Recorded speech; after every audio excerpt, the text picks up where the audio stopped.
Hello mga minahal kong kaibigan followers, good evening, kumusta na kasi kayo?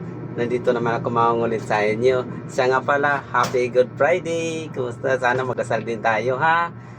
Maraming salamat sa ngalan sa Ama at sa Anak at sa Espiritu Santo. Amen.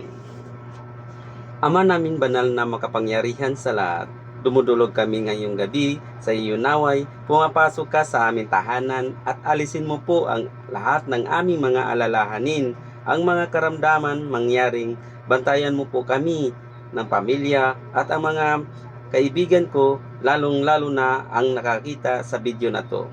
Maraming salamat sa Panginoon sa walang sawa sa pagtulong sa amin. Bukod doon, binigyan mo pa kami ng kapayapaan, pag-ibig at kasiyahan. Idinadalangin namin ito sa pangalan ni Jesus. Amen. Sa ngalan sa Ama at sa Anak at sa Espiritu Santo. Amen. Bye-bye mga minahal kong kaibigan followers. Good night. Salamat.